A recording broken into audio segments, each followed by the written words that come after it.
कारक करते हैं तो भौगोलिक कारक करते हैं, जैसे अपने देख लो मरुस्थल में कम है, मैदान में ज्यादा है, तो भौगोलिक कारक जनसंख्या को प्रभावित करते हैं।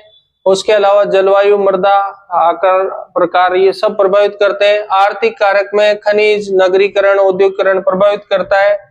सांस्कृतिक कारक में धार्मिक स्थिति प्रभावित करता है, यानी लोग वहां ज्यादा रहना चाहते हैं जहां उनको धार्मिक माहौल मिले, तो वो भी प्रभावित करते हैं।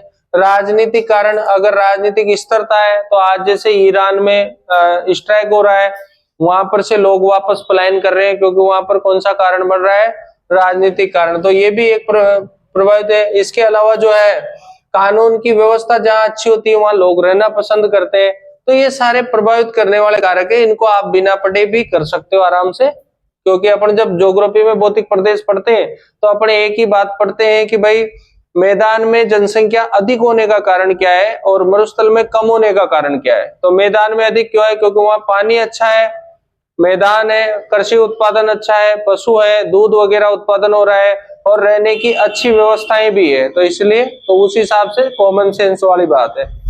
जनसंख्या वृद्धि के कारण क्या है, तो जनसंख्या वृद्धि क्यों होती है, क्योंकि देखो जीवन प्रत्यांशा अगर अच्छी है तो जनसंख्या में वृद्धि दिखाई देगी, है ना। उसके संतान प्राप्ति की अनिवार्यता, जैसे आपने देखा होगा पुरुष प्रधान समाज है हमारा, तो आजकल जब तक लड़के का जन्म नहीं होता तब तक जो है कार्यक्रम चलता रहता है, 5 बच्चियां हो, 6 बच्चियां हो, 7 हो, है ना। लड़का अनिवार्य है क्योंकि पुरुष प्रधान है, तो वो है ही सही। उसके बाद में बाल विवाह के कारण भी तेजी से जनसंख्या में वृद्धि होती है, क्योंकि जल्दी बाल विवाह हो गया। अशिक्षा भी ये कारण है, अंधविश्वास भी कारण है ना। और लड़के की चाह, सबसे इंपॉर्टेंट कारण तो क्या है, लड़के की चाह, ये सारे कारण है। जन्म दर है, मृत्यु दर है, प्रवास है, यानी जन्म जल्दी होना, मृत्यु देरी से होना, है ना, प्रवास की व्यवस्था, ये सब कारण की क्या है, जनसंख्या वृद्धि के क्या है, ये कारण है। जनसंख्या वृद्धि रोकने के क्या उपाय है, तो शिक्षा का ज्यादा से ज्यादा क्या करो, परिवार नियोजन को बढ़ावा दो, विवाह की उम्र बढ़ाओ, जैसे भारत सरकार ने कह दिया भाई लड़कियों की विवाह की उम्र बढ़ाएंगे, तो वो वृद्धि को रोकना है। संतान उत्पत्ति की सीमा का निर्धारण, जैसे 2 बच्चों वाला नौकरी नहीं, 2 से ज्यादा बच्चे हैं तो नौकरी नहीं लगाएंगे, सरपंच का चुनाव नहीं लड़ेंगे, है ना, तो वो सारे कारण है। जनसंख्या की शिक्षा दो लोगों को, परिवार नियोजन संबंधी शिक्षा दो, और जनसंख्या नियंत्रण के क्या बनाओ, कानून बनाओ। कुल मिला के 2 ही बातें, परिवार नियोजन और जनसंख्या की शिक्षा, तो ये है। इतिहास की बात करते हैं तो जनगणना का इतिहास क्या रहा था, जो अभी हमने देखा कि विश्व में सबसे पहले अमेरिका में जनगणना हुई थी। कहाँ हुई थी, अमेरिका। हालांकि ये बात आधुनिक रूप की है, भारत में विश्व में सबसे पहले भारत में ही जनगणना हुई थी और मौर्य काल में जनगणना कराई गई थी। कौटिल्य के ग्रंथ में इसका क्या किया गया है, उल्लेख किया गया है। अर्थशास्त्र में जनगणना का उल्लेख प्राप्त होता है। तो अगर विश्व की प्राचीन जनगणना जो है वो तो भारत में ही हो गई थी, पर आधुनिक रूप से कहां पर हुई है, अमेरिका में। तो अर्थशास्त्र में जनगणना का क्या मिलता है अपने को, उल्लेख प्राप्त होता है। आईने अकबरी एक किताब है जो मुगल काल में अबुल फजल के द्वारा लिखी गई थी, इसमें भी जनगणना का क्या मिलता है, उल्लेख प्राप्त होता है।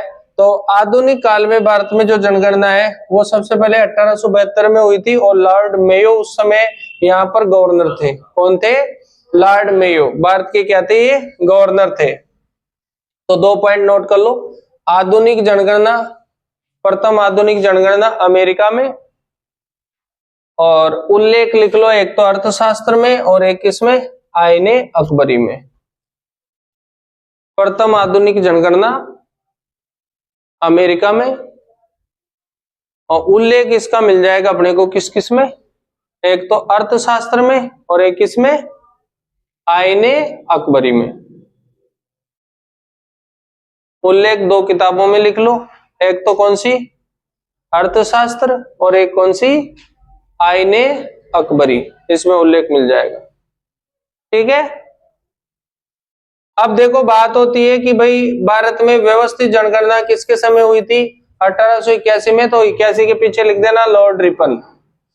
तो पहली बार जो है व्यवस्थित लॉर्ड रिपन ने कराई थी। लॉर्ड रिपन एक गवर्नर है, और ये जो पहली बार कराई थी वो लॉर्ड मेयो ने कराई थी। तो लॉर्ड मेयो और लॉर्ड रिपन, 2 नाम वही लिख दो उसके पीछे, 72 और 81 लिख रखा है तुमने, उनके पीछे लिख दो। राजस्थान का इतिहास कहां से शुरू होता है? देखो, राजस्थान के इतिहास में प्रथम जनगणना 1901 में हुई थी। कब हुई थी? हालांकि राजस्थान में ये वाली जनगणना भी हुई थी, लेकिन इसको राजस्थान में पूर्ण जनगणना नहीं माना जाता है, क्योंकि उस समय राजस्थान की भील जनजाति थी दक्षिण में मेवाड़ में, उन्होंने जनगणना में भाग लेने से मना कर दिया था, क्योंकि उस समय जो है भीलों के कुछ असंतोष था, और इस कारण जो है राजस्थान की प्रथम जनगणना कब हुई थी? 1901 में हुई थी। अगर हम बात करते हैं 1911 की जनगणना, जो ब्रिटिश अर्थशास्त्रियों की पद्धति पर आधारित थी, अपने काम का नहीं है क्वेश्चन। उसके बाद जो 1921 की जनसंख्या थी, जनगणना थी, वो एक विभाजन का काल कहा गया। 1901 को जनसंख्या विभाजन का काल, इसको नोट करें, जनसंख्या विभाजन का काल 1901, सॉरी 1921, जनसंख्या विभाजन का काल किसको कहा गया? 1921। अब काल 21 है तो दशक क्या हो जाएगा? 1921 से 1931, ये जनसंख्या विभाजन का क्या हो जाएगा? दशक हो जाएगा। 1921 से 1931 को क्या बोल देंगे अपन? जनसंख्या विभाजन का दशक। तो ये 2 पॉइंट हो गए अपने, एक तो काल हो गया, वर्ष हो गया 21, और दशक क्या हो जाएगा? 21 से 31, ये दशक हो गया। कारण क्या था? प्रथम विश्व युद्ध हो रहा था, महामारी थी, सूखा चल रहा था, अनेक समस्याएं थी, इस कारण जो है यहाँ पर लफड़ा दिखाई दिया, और राजस्थान में जनसंख्या वृद्धि दर जो है माइनस में चली गई। कहां चली गई? माइनस में चली गई, इसकी जरूरत नहीं। नेक्स्ट 1931 में जो जनगणना हुई थी वो डिफेक्टो पद्धति पर आधारित थी, और भारत की आर्थिक सामाजिक जनगणना थी। यहां से प्रश्न ये बनता है कि भारत में पहली आर्थिक सामाजिक जनगणना कब हुई? तो लिखो, भारत में पहली आर्थिक सामाजिक जनगणना 1931 में हुई। भारत में पहली आर्थिक सामाजिक जनगणना कब हुई? 1931 में। उसके बाद देखो, आजाद हो गया भारत, और एक अधिनियम बनाया जिसका नाम था जनगणना अधिनियम 1948। देखो, जनगणना अधिनियम 1948। जनगणना अधिनियम कब बनाया गया? 1948 में। तो जनगणना अधिनियम 1948, इस अधिनियम के द्वारा जो महापंजीयक कार्यालय है उसको काम दे दिया गया। जनगणना का पूरा काम कौन करता है? महापंजीयन कार्यालय करता है। तो जनगणना का कार्यालय अपन ने लिख ही लिया पहले, जनगणना का काम करता है महापंजीयक, भारत का जो होता है महापंजीयन कार्यालय, और अधिकारी का नाम क्या है? महापंजीयक, ठीक है, जिसको जनगणना आयुक्त भी बोल सकते हैं अपन। तो ये जनगणना गृह मंत्रालय के अधीन काम है, तो मंत्रालय लिख लो, गृह मंत्रालय। जनगणना का मंत्रालय कौन सा होता है? गृह मंत्रालय होता है। सूची हमने लिखी ली, कौन सी सूची है? अनुच्छेद हमने लिख ही लिया, कौन सा है ना? अब भारत के पहले जो जनगणना आयुक्त बने थे उनका नाम था WC पलाउडेन। भारत के पहले जनगणना आयुक्त कौन थे? WC पलाउडेन। भारत के पहले जनगणना आयुक्त कौन थे? WC पलाउडेन। भारत के पहले जनगणना आयुक्त थे WC पलाउडेन।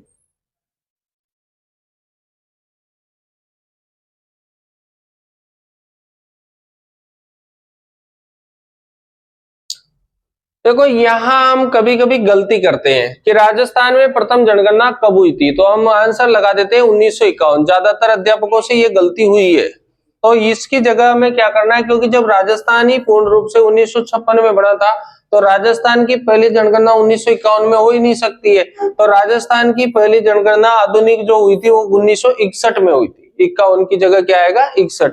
ज्यादातर बुक्स में ये गलती है, वहां पे 51 ही मिलेगा आपको।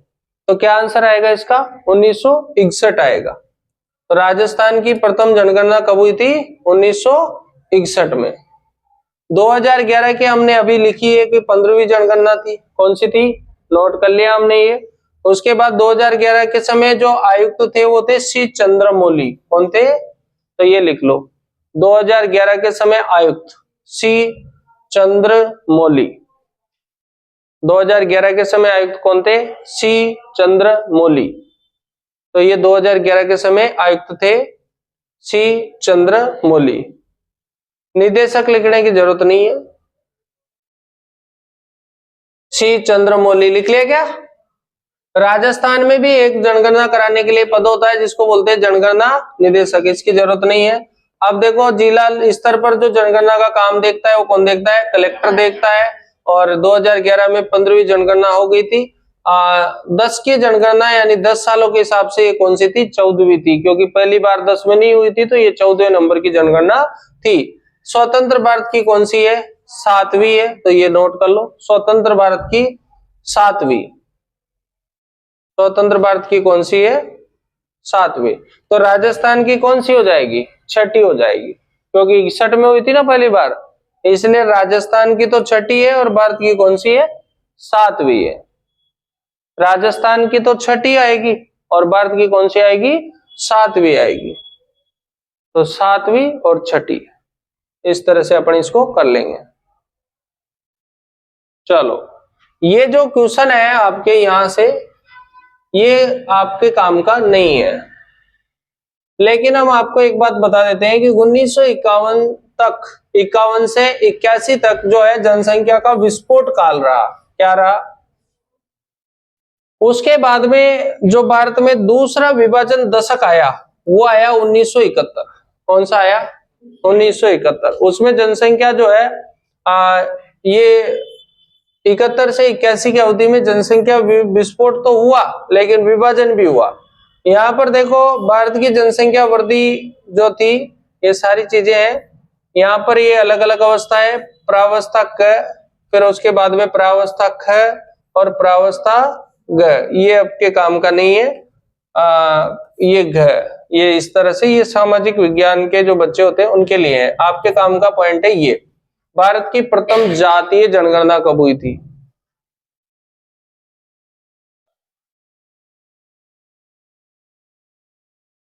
तो भारत की प्रथम जातीय जनगणना जो हुई थी वो कब हुई थी? 1931 में हुई थी। सभी जानते हैं जनसंख्या दिवस कब मनाया जाता है? 11 जुलाई को मनाया जाता है। क्योंकि 11 जुलाई को जो है जनसंख्या दिवस मनाया जाता है, पहली बार आंकड़े जारी हुए थे इसलिए। 11 जुलाई 1987 को विश्व की जनसंख्या 5 अरब का आंकड़ा पूर्ण कर चुकी थी। कितने अरब का? 5 अरब का। तो इसलिए जो है 11 जुलाई को क्या मनाया जाता है? जनसंख्या दिवस मनाया जाता है। कोई मतलब की बात नहीं है। आगे चलते हैं। जनसंख्या नीति, प्रथम जनसंख्या नीति 1948 प्रथम जनसंख्या नीति कब बनी? 1948। जनगणना अधिनियम भी कब बना? 1948। दोनों 48 के हैं, पहली वाली लिख लो बस। उसके बाद में देखो अलग अलग जनसंख्या नीति आती रही टाइम टाइम पर। तो अब 2011 की जनगणना पर आते हैं अपन। तो 2011 की जनगणना का जो वाक्य था, हाँ यहाँ पर एक बात ध्यान रखना आप कि ये जो संसद की सीटें हैं ये कहीं पर निर्धारित की जाती है? जनसंख्या पर निर्धारित। तो 2011 की जनगणना का आदर्श वाक्य क्या था? हमारी जनसंख्या हमारा भविष्य। लिखो 2011 की जनगणना का आदर्श वाक्य, हमारी जनसंख्या हमारा भविष्य। जनसंख्या भी किसकी है? भविष्य भी किसका है? हमारा। ठीक है, अब आते हैं अपन आगे। राजस्थान की अगर बात करें तो जनसंख्या में स्थान है कौन सा? 7वां। राजस्थान का स्थान कौन सा है? 7वां। पहले कौन सा था? 8वां, लेकिन तेलंगाना बनने के बाद कौन सा हो गया? 7वां। तो अभी भी कौन सा है? 7वां। तो डायरेक्ट आंसर 7वां। तो जनसंख्या में स्थान 7वां। कौन सा? हमारी जनसंख्या हमारा भविष्य। स्थान लिखो कौन सा? 7वां। यहां आ जाओ। प्रतिशत, प्रतिशत कितना है? 5, 6 और 7 लिख के पॉइंट लगा दो। 5.67 प्रतिशत कितना है? 5.67, यानी 5, 6, 7 लिख के क्या लगा देंगे? पॉइंट लगा देंगे। तो 5.67। अब मैंने आपको 6.85 करोड़ लिखाया। कितना लिखाया? कुछ आंकड़ों में 6.85 करोड़ ही लिखा हुआ है। वैसे देखा जाए तो ये उससे आगे जाने के कारण 6.86 करोड़ ज्यादा सही है। लेकिन आप पेपर में जैसा है दोनों एक साथ नहीं मिलेंगे, या 85 मिलेगा या 86 मिलेगा, तो दोनों में से एक ही मिलेगा क्योंकि करोड़ों का मामला है और उसके डॉक्यूमेंट भी है। देखो हमने ये कहा था कि पुरुषों की जनसंख्या लगभग 52% है। कितनी है? यहाँ कितना आ रहा है एग्जैक्ट? 51.86, यानी कि लगभग सही है। महिलाओं की जनसंख्या हमने थोड़ा 47 लिखा था, ये 48 लिख लो उसको। महिलाओं की 48% है। कितनी कर लो? 48। पुरुषों की कितनी है? 52। तो 52 और 48 कर लो। ये हो गए पुरुष और महिला। कुल 6, 85, 48, 400। यहाँ मैंने एक शब्द गलती की थी, 537 लिखा था। यहाँ कितना है? 437 सही है। तो देखो छोटे छोटे मामले उड़ते रहते हैं, तो आप लोग इसको ये संशोधन कर लेना। हो गया यहाँ तक कल क्लियर मामला। अब आगे बढ़ते हैं अपन जनसंख्या वृद्धि पर। देखो सबसे पहले बात आती है कि जनसंख्या में वृद्धि। अपने राजस्थान में जनसंख्या में वृद्धि हुई है, तो ये जिलों के हिसाब से है। सर्वाधिक वृद्धि कहाँ की है? जयपुर। न्यूनतम यहाँ पर ये तो जनसंख्या ही है, वृद्धि नहीं है। सर्वाधिक जनसंख्या वाले कितने जिले हैं? 5। अब देखो इसमें अपने को 5 भी याद नहीं रखना, अपने को कम से कम 2 याद रखना है। 2 कौन कौन से? जयपुर और जोधपुर। तो लिखो सर्वाधिक जनसंख्या वाले जिले, वर्दी भी आगे लेंगे। सर्वाधिक जनसंख्या वाले जिले सबसे पहला कौन सा? जयपुर। जनसंख्या वाले जिले ये जयपुर और जोधपुर है ना। न्यूनतम वाले में 2 लिख लो, जैसलमेर और प्रतापगढ़। न्यूनतम वाले में 2, जैसलमेर और क्या लिखो? प्रतापगढ़। तो 2 डबल जे और तीसरा जेपी, तो डबल जे और जेपी। तो ये हो गया अपना पहला ट्रिक, डबल जे और क्या? जेपी। तो देखो डबल जे से तो जयपुर और जोधपुर, और जेपी से जैसलमेर और प्रतापगढ़। ये 2 में काफी है। अब आते हैं वृद्धि दर। कौन सी चीज आई? वृद्धि दर। जनसंख्या वृद्धि दर डालो पॉइंट। जनसंख्या वृद्धि दर। इस बार की वृद्धि दर पे जाएंगे अपन।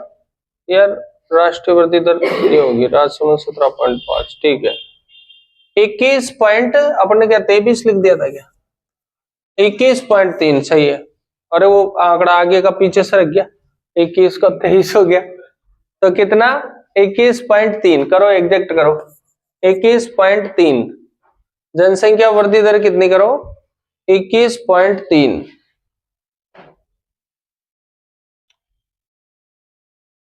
21.3 तो वृद्धि दर 21। भारत की कितनी थी? 17% थी। तो अपने एक जिला है जिसका नाम है राजसमंद। क्या नाम है? राजसमंद। राजसमंद की भारत के बराबर है, कितनी है? 17.7। तो लिखो राजसमंद जिले की वृद्धि दर। राजसमंद जिले की वृद्धि दर। राजसमंद जिले की वृद्धि दर कितनी है? 17.7। और उसके पीछे लिख देना भारत के या राष्ट्रीय वृद्धि के बराबर। 17.7 किसके बराबर है? राष्ट्रीय वृद्धि के बराबर। कौन सा ऐसा जिला है राजस्थान का जिसकी वृद्धि दर राष्ट्रीय वृद्धि दर के बराबर है? कौन सा है? तो वो राजसमंद है। राष्ट्रीय वृद्धि दर के क्या है? ये बराबर है। ठीक है।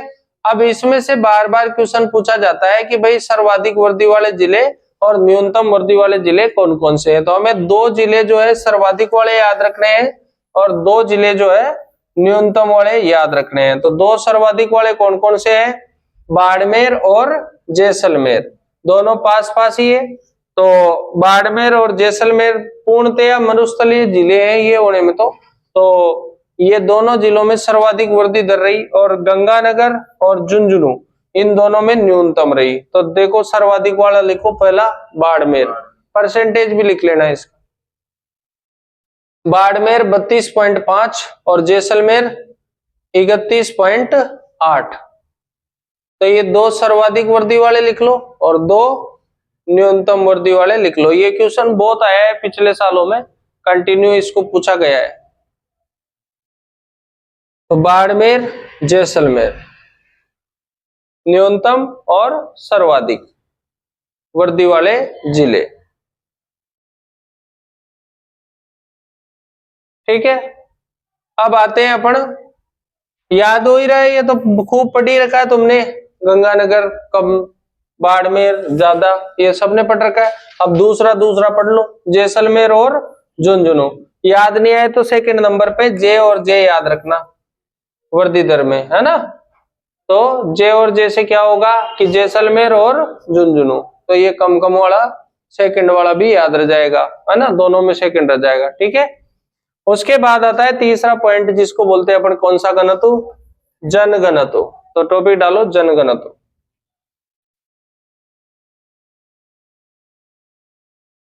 जनघनत्व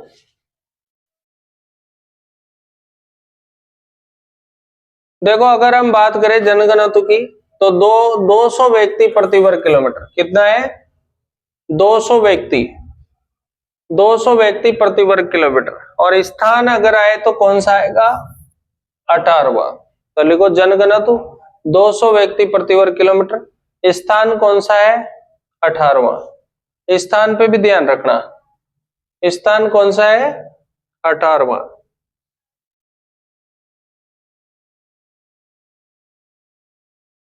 सबसे ज्यादा वाले, ये तो वैसे 4 याद करने हैं अपने को जनगणत्व में। तो क्यों करने हैं? क्योंकि इसमें मैदानी क्षेत्र से प्रश्न आ जाता है, तो भी आ जाता है, इधर भी आ जाता है।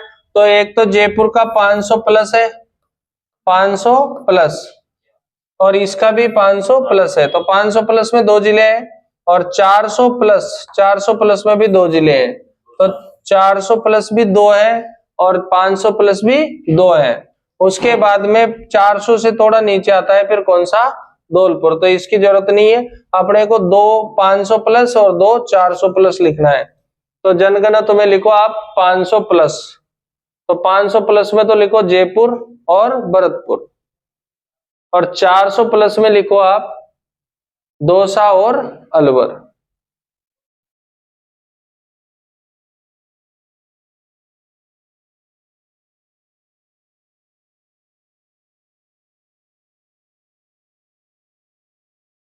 ये सर्वाधिक में ऐसे प्रश्न आ जाता है, 500 प्लस में कितने जिले हैं? तो 2 जिले हैं। 400 प्लस में कितने जिले हैं? तो 2 जिले हैं। 500 में भी 2 हैं, 400 में भी 2 हैं। 3 जिले ऐसे हैं राजस्थान के जिनका जनघनत्व जो है 100 से कम है। तो 100 से कम, न्यूनतम में लिखो आप न्यूनतम जनघनत्व। पॉइंट तो ये बनाओ न्यूनतम जनघनत्व, और न्यूनतम जनगणना तुम्हें लिखो 100 से कम। किससे कम? 100 से कम। तो 100 से कम में जैसलमेर, बीकानेर, बाड़मेर, जैसलमेर, बीकानेर, बाड़मेर। जैसलमेर का कितना है? 17, बीकानेर का कितना? 78, और बाड़मेर का कितना है? 92। तो 100 से कम वाले कितने जिले हैं? 3। इसका मतलब बाकी सारे जिले 100 से ज्यादा है, 3 को छोड़ के। तो पुराने आंकड़ों से आए तो 33 में से घटा दो 3, कितना उत्तर आएगा? 30 उत्तर आएगा। बाकी ये अब बैठता नहीं क्योंकि 41 जिले हो गए, तो पुराने आंकड़ा चल सकता है, इसमें नया आंकड़ा नहीं चलेगा, क्योंकि नई जनगणना के आंकड़े थोड़ी आए जिले वाइज, वही पुराने, तो इसमें नया सिस्टम नहीं बैठ सकता। तो 3 याद कर लो जो 100 से कम है। कौन कौन से हैं? जैसलमेर, बीकानेर और बाड़मेर, ये 100 से कम है। इसमें एक बात ध्यान रखना है कि जो 17 जनगणत्व है किसका है? जैसलमेर। और अरुणाचल प्रदेश का भी कितना जनगणत्व है? 17। तो जैसलमेर का जनगणत्व जो है अरुणाचल प्रदेश के जनगणत्व के बराबर है। क्यों है? क्योंकि वहां का भी कितना है? 17 है। तो लिख लो जैसलमेर का जनगणत्व अरुणाचल प्रदेश के जनगणत्व के बराबर है। कहाँ का? जैसलमेर का। किसके बराबर है? अरुणाचल प्रदेश के जनगणत्व के बराबर है। अब शब्द आता है कौन सा? लिंगानुपात। कौन सा शब्द आता है? लिंगानुपात। देखो लिंगानुपात हमारा एवरेज में कितना है? 928 है। 928 है, और 1000 से ज्यादा किसी भी जिले का नहीं है, 1000 से कम ही है सबका, है ना। तो 928 है, और पूरे राजस्थान में कोई भी जिला ऐसा नहीं जिसका 1000 से ज्यादा हो, तो ये बात ध्यान रखना। वो अलग है, वो महिला में है, वो इसमें नहीं। चलो, स्थान है 21वां, पाली जिला है वो, 1003 है, वो महिलाओं में लिंगानुपात। वो ऐसे नहीं, ग्रामीण शहरी के हिसाब से है वो, इस हिसाब से नहीं। तो चलिए, स्थान कौन सा है? 21वां। लिंगानुपात में स्थान कौन सा है? 21वां स्थान है। तो लिंगानुपात में स्थान 21वां। टॉप 3 जिले देखते हैं। टॉप 3 में सबसे पहले कौन सा? डूंगरपुर, फिर कौन सा? राजसमंद, फिर कौन सा? पाली। तो डूंगरपुर, राजसमंद और पाली, ये टॉप 3 हो गए अपने। इसको 4 भी करो तो हो जाएगा। इसको ट्रिक बना के लिख सकते हैं, DR पापा, DR पापा। तो D से डूंगरपुर, R से राजसमंद, P से पाली और P से प्रतापगढ़। तो DR पापा लिंगानुपात में 4 याद हो सकते हैं अपने। तो डूंगरपुर का, राजसमंद का, पाली का और प्रतापगढ़ का। तो यहाँ पर कम से कम 2 की संख्या याद रखनी है अपने। 2 कौन से? एक तो डूंगरपुर 994, और एक जो है राजसमंद 990। अब पाली में यहाँ पर 3 कम है, और यहाँ पर फिर 4 कम है ना। तो इधर 3 कम हो जाएगा 90 से तो 87, और 4 कम हो जाएगा तो 83। तो ये 3 कम है, 3 नंबर पे है, 4 नंबर पे है तो 4 कम है, 3 नंबर पे तो 3 कम है, 4 नंबर पे तो 4 कम है, ऐसे याद रख लेना। तो DR पापा से हो जाएगा। न्यूनतम लिंगानुपात कौन कौन से जिले का है वो लिखेंगे। तो न्यूनतम लिंगानुपात जो है,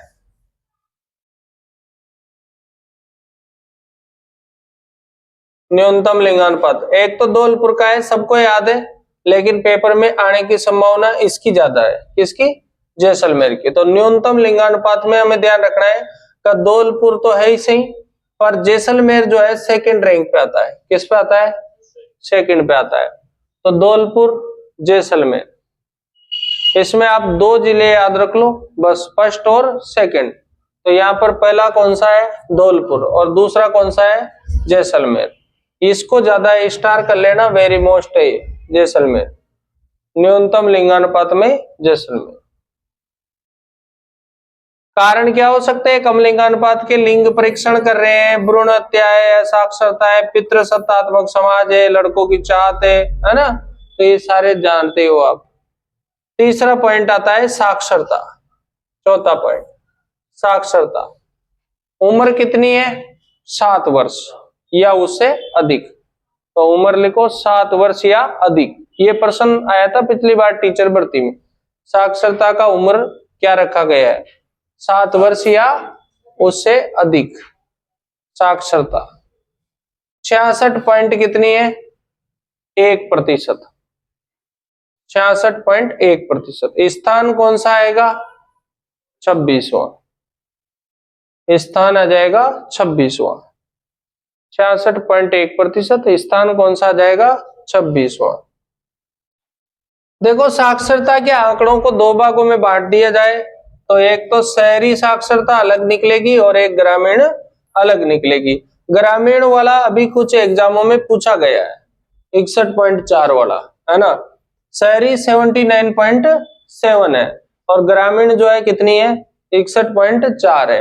ये प्रश्न बहुत अच्छा प्रश्न है और पूछा जा रहा है कंटिन्यू, तो ये दोनों लिखो। शहरी साक्षरता 79.7 और ग्रामीण साक्षरता जो है 61.4, और इसको लगाओ स्टार, 61.4। इसमें से पुरुष और महिला निकाल लो, शहरी की तो जरूरत नहीं है, तो पुरुष और महिला निकाल लो। पुरुष की 79.2 है और महिला की 52.1 है। ये इसको नहीं लेंगे, इसको लो बस। पुरुष साक्षरता 79.2 और महिला साक्षरता 52.1। 79.2 पुरुष है, यानी कि लगभग जितनी शहरी है उसके आसपास ही कौन सी है, पुरुष साक्षरता है 79.2, और महिला कितनी है 52.1। महिलाओं की साक्षरता 52.1 है। ये भी स्टार योग्य है जो पेपर में ज्यादा पूछा जाता है। देखिए हमारे राजस्थान में साक्षरता वाले जिलों की बात करें अपन तो सबसे ज्यादा साक्षरता वाले दो जिले अपन देखेंगे, कोटा और जयपुर। कोटा और जयपुर सर्वाधिक साक्षर जिले हैं, तो टॉप दो देख लो, कोटा और जयपुर। इनका ये ध्यान रखना है 76.6 और 50.5, यानी कि पीछे वही आंकड़ा है जो आगे है। तो यहाँ 6.6, 5.5, तो यहाँ 76.6, 75.5। तो ये अपने कोटा और जयपुर दो लिखने हैं टॉप 2। न्यूनतम की बात करें तो न्यूनतम में अपने यहाँ पर कौन कौन सा आएगा, तो न्यूनतम सबसे कम जो है यहाँ पर है अपने जालोर। जालोर की कितनी है 54.9 जालोर। और दूसरे नंबर का लेंगे सिरोही, टॉप 2 लेंगे बस, जालोर और सिरोही। सबसे टॉप पे कौन सा है जालोर, और सबसे कम पे कौन सा है, दूसरे पे कौन सा है सिरोही।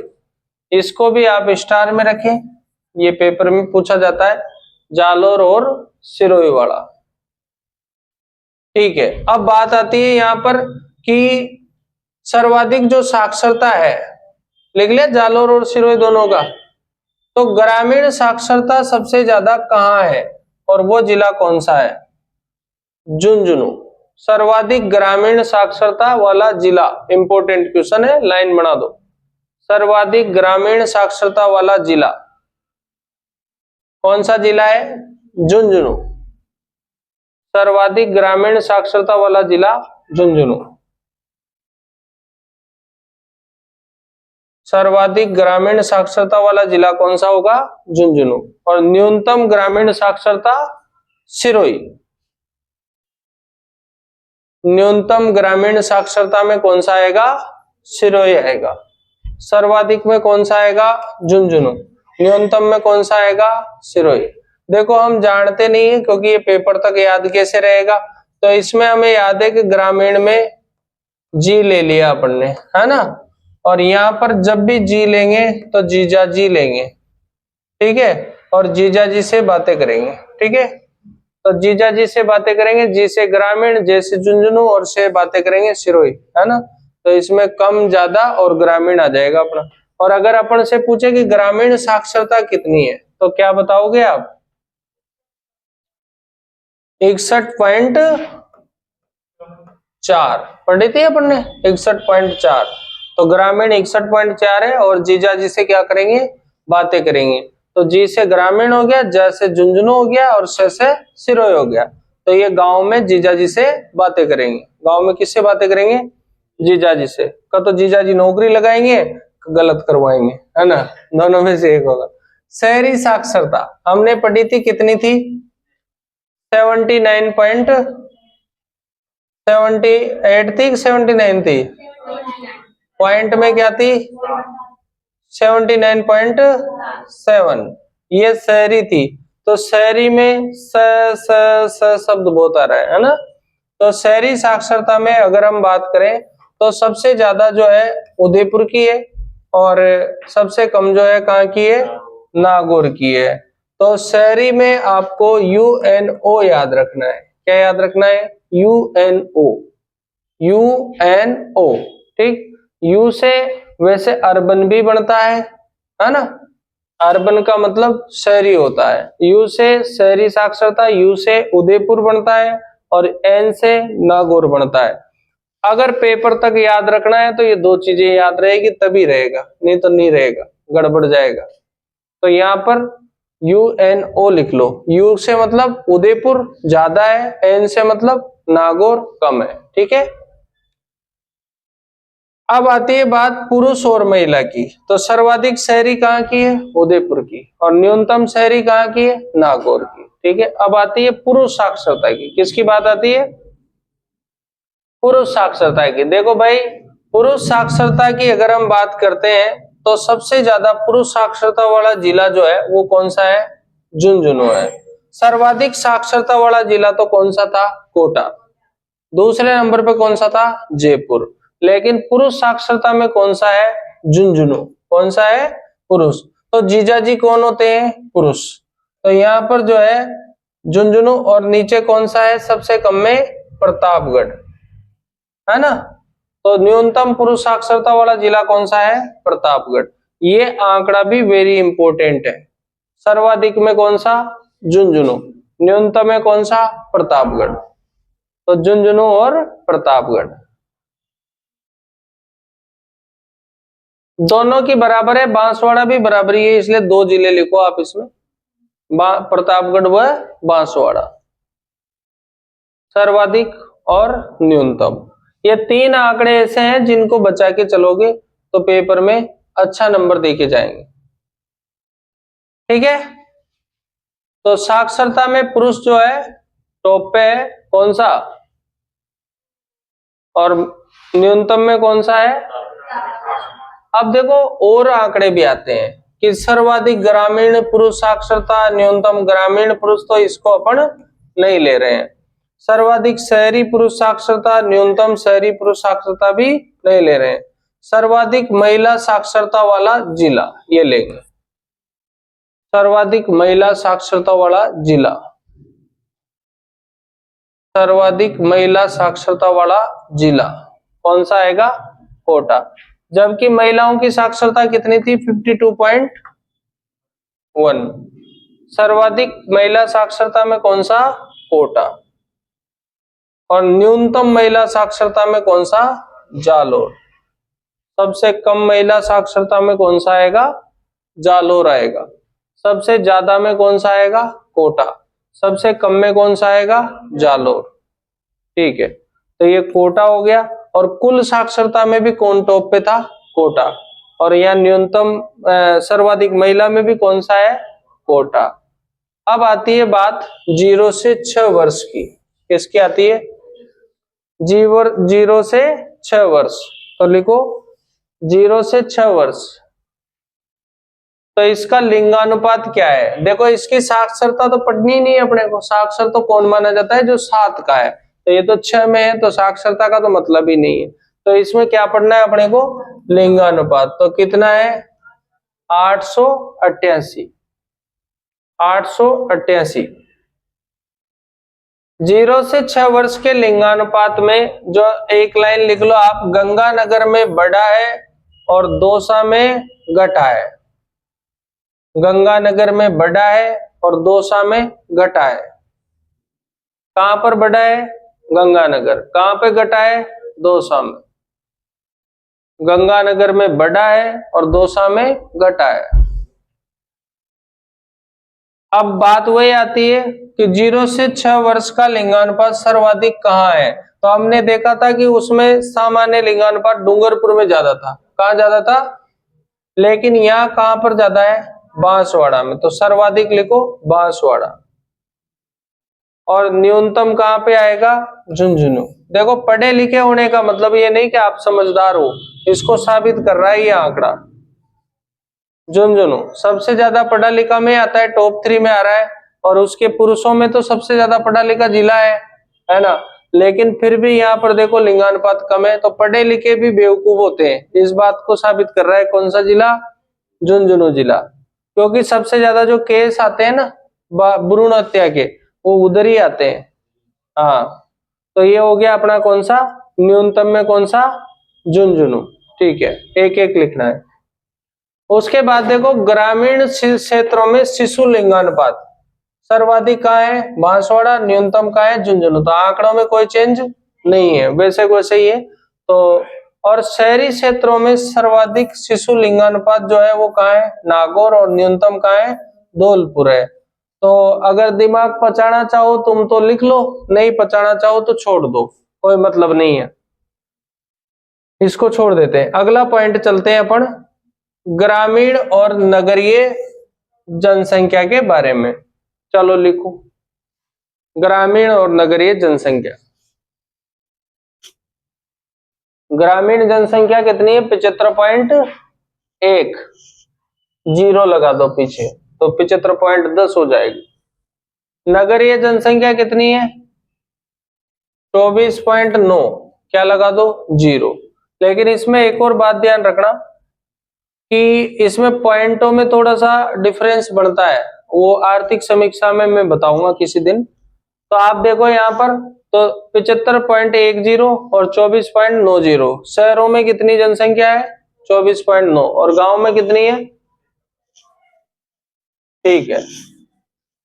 अभी अपन ने दशक वर्धी दर तो देख ही ली थी, फर्स्ट में कितनी थी? 21.3। और पिछली बार की जो दशकीय वृद्धि है 2011 में, ग्रामीण दशकीय वृद्धि दर वो कितनी है? और शहरी दशकीय दर 29। इसको नोट करो, ग्रामीण दशकीय दर 19%, शहरी दशकीय दर 29%। ग्रामीण की तो 19 है और शहरी की कितनी है? 29% है। ग्रामीण की 19% है और शहरी की कितनी है? 29% है। काफी इंपॉर्टेंट आंकड़ा ये बन सकता है पेपर में, ध्यान रखेंगे 19 और 29%। ठीक है, केवल 3 आंकड़े, यहाँ पर 4 आंकड़े हो गए, एक तो गांव की, एक शहर की, और एक दशकीय वृद्धि और एक दशकीय वृद्धि। शहरों की ज्यादा है, कितनी है? 29, गांव की कम है। ठीक है, अब देखो ग्रामीण जनसंख्या सर्वाधिक कहाँ रहेगी भैया? जहां जनसंख्या ज्यादा रहेगी। जनसंख्या ज्यादा कहाँ है? जयपुर में। तो लेकिन प्रतिशत ज्यादा कहां पर रहेगा? डूंगरपुर में। तो लिखो सर्वाधिक ग्रामीण जनसंख्या जयपुर में। संख्या मत लिखना, बस डायरेक्ट लिख लो सर्वाधिक ग्रामीण जनसंख्या कहां पर? जयपुर में। सर्वाधिक ग्रामीण जनसंख्या जयपुर में। और इसका ग्रामीण जनसंख्या का प्रतिशत कहां पर है? डूंगरपुर में। तो अगर प्रतिशत में आए तो डूंगरपुर है, और डायरेक्ट आए जनसंख्या में आए तो क्या आएगा? जयपुर आएगा।